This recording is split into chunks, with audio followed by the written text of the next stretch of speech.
yung mga hindi inihalal ng tao at mga kasabwat niya sa kanyang gobyerno, yun ang nagpapatakbo ng gobyerno. Saan ko naramdaman yan?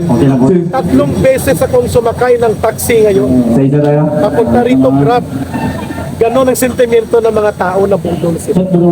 That there is an apparent loss, confidence, an apparent problem on governance, at ang sabi nga ng Grab driver, napakagaling ng description niya. Itong presidente natin ngayon daw, magaling na sa speech, ang oratorical contest, parang presidente ng student council. Pero yung actual na pagganap sa isang decisibo na political leadership upang sumatain ang problema sa pagmahal ng mga bilihin, bigas, pagkain, smuggling, pagbalik ng sindikato sa droga at kriminalidad, at iba't ibang issue ng kabuhayan at mga karapatan ng mamamayan, hindi nila nararamdaman ito.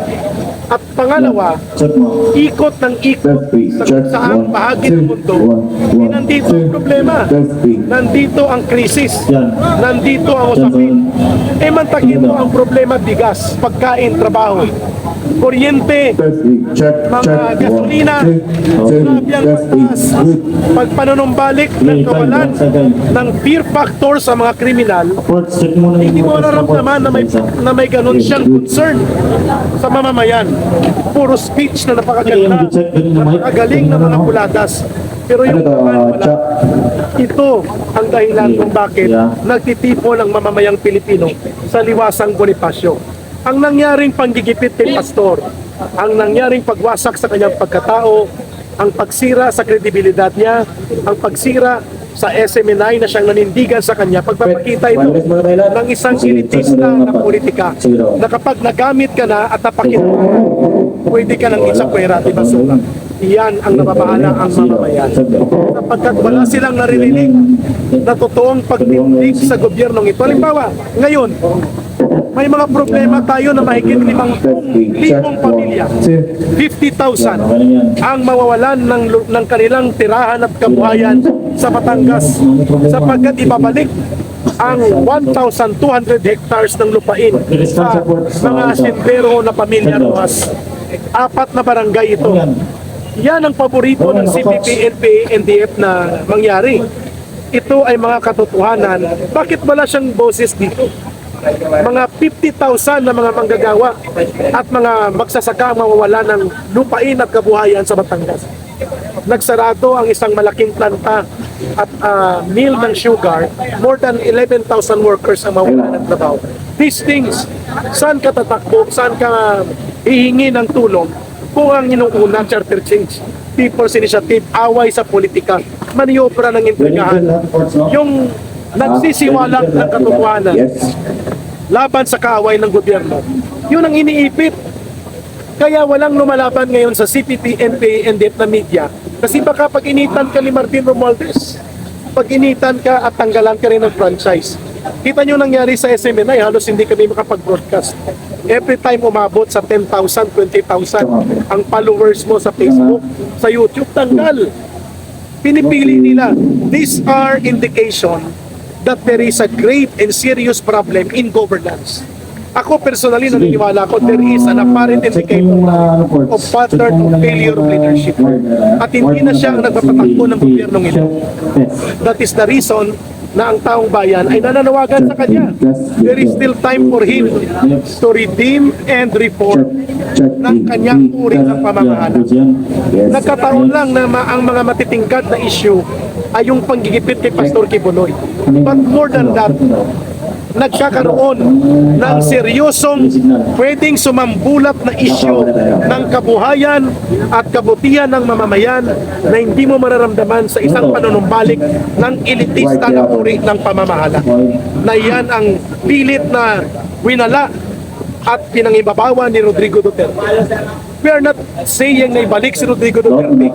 Legally imposible yun. Pero dapat, dahil siya'y nangampanya doon sa antas na ipagpapatuloy niya ang mabuting mga ginawa ni Rodrigo Duterte sa kanyang pamamahala na talagang makatao, makamamamayan, makapilipino at kontra sa terorismo at kriminalidad. Kaya siya'y binoto. Kaya hindi binoto si Lini Check. Robredo. Check. Dahil alam natin na mananumbalik at Testing. pinupuri ng bulok na politika. Hindi natin ini-expect na magaganap sa ilalim ng kanyang gobyerno. This is the reason kung bakit nagtitipon ang sambayan ng Pilipino ngayon sa liwasang Bonifacio, and through you, nagkakaroon sila ng virtual participation through the blog, through the YouTube, and through the Facebook. Maraming salamat. Very last na lang. Hanggang Saan po ito magpapatuloy? Hanggang hindi nyo ba nakaka-record? Hanggang saan ang target ninyong date dito? Timeline? Kung mayroon. Depende sa reaksyon ng taong bayan. Ang purpose nito, pagmumulat, pag-isip, awakening, para magulat ng taong bayan at sila mag-decide. We can never impose our own will to the people, but the people must realize na ang kanilang boses at pagtindig ay isang panawagan ng pagtuntong ng pag-ising sa Pangulo ng Bansa at sa mga namumuno ng gobyerno na ibalik nila ang totoo at tunay na mabuting pamamahala. Pangalagaan at asikasuhin ang kapakanan ng mamamayan at hindi ng elitista at marumi na laro ng politika ng mga elit at mayayaman. Yun ang nakikita natin kung bakit ginigising natin ang mamamayan. Kung paano mag-react ang sambayan ng Pilipino, it's a matter of time. It can be 1 week, it can be 10 days, dito tayo. But definitely, kapag namulat at nagising ang sambayan ng Pilipino, mahirap mo lang saraduhan ang kanilang pag-iisip. The people will be the force that is going to decide kung makikinig at irereforma at aayusin ni Pangulong Bongbong Marcos Jr. ang kanyang pamamahala at totoong lutusin at bigyang pansin at kalutasan sa pamamagitan ng decisive political leadership ang mga usapin ng krisis sa ekonomiya, kabuhayan, kaputihan at kagalingan ng mamamayan at itigil itong mga people initiative, political maneuver at panggigipit sa mga tao, grupo at mga individual at mga entities na katuwang nyo naman dapat kami. Hindi nyo kami kalaban. At ang pinakamalala, nasa sideline ang problema sa communist terrorism. At pwedeng mamayagpag sila na hindi natin napapansin. And pwedeng manumbalik ang kanilang puwersa dahil sa alyansang nabubuo nila ngayon sa loob ng Kongreso. Pinapabayaan sila, kinakanlong sila, pinupuntuhan sila, ginagamit sila sa maruming laro ng politika para sirain ang mga dating kaalyado ni Pangulong Bongbong Marcos Jr. na ngayon ay tinatarget for political demolition and persecution. The way we are now observing it sa kay Pastor Tibuloy, sa SMNI, sa mga Duterte. Yun ang dahilan kung bakit hindi pwedeng manahimik ang mamamayan. Eric, tanong lang kay Eric. Dati nyo na pong tinalikuran ng gobyerno, pero pagdating ni Pangulong Duterte ay niyakap nyo po muli ito. Pero ngayon, ano po ang inyong pakiramdam na sumisigaw na naman po tayo para sa bayan? Kailangan po ipagpapatuloy yung lakas ng loob at paninindigan na may pag-asa ang ating bayan. That is why ang pinakamalakas na puwersa nagigising sa pamahalaan na ito ng administrasyon ni Pangulong Bongbong Marcos Jr. ay ang nagkakaisang boses at tinig ng mamamayan. Ginigising natin sila. Awakening ito eh. Tingin ko nagiging instrumento itong issue kay Pastor Tibuloy. At ang nangyayari sa SMNI na panggigipit at pang-aabuso sa kapangyarihan para magising ang mamamayan that they should call out the government to stand for true and correct good governance na siyang ginawa namin noon sa panahon ni former President Rodrigo Duterte. Yan ang dahilan na kahit halos mawala na po ng boses, napakadelikado ng ating kalagayan, pwedeng tingnan tayo na kalaban ng gobyerno, naninindigan tayo, mga kababayan, para sa tama. Para magising ang mamamayan that they should be the one to call out this government na ipatupad ang tamang pamumuno, ang totoong good governance at hindi ang maruming politika ng maniobrahan sa personal interest na magrekonsentra ng poder at kapangyarihan sa kamay ng mga ilang kaalyado, lalo na itong abusadong pinsan niya na si Martin Romualdez at ang mga kasabwat nilang politiko at ganoon na rin ang kanilang pakikipagsabwatan sa CPP, NPA, NDF para manatili ang kanilang marumi na laro sa politika at sirain ang mga totoong kaalyadong tumulong sa kanila na maupo sa kapangyarihan. Last na lang kay Eric, aabot pa kaya tayo ito sa papuntang Malacanang? May possibility yan kapag hiningi ng taong bayan na sila po ay dumagsa sa lansangan, and when the people go out in the street to exercise their direct sovereign will, yung direktang kapangyarihan ng mamamayan, yan po ay dapat kinikilala ng ating pamahalaan. Hindi po yan pagre-rebelde. Ang tawag dyan ay direct action of sovereign will of the people. People power ba yan? Hindi natin yan pwedeng itakda na mangyayari o hindi mangyayari. Pero those are indicators of possibility na doon papunta yun.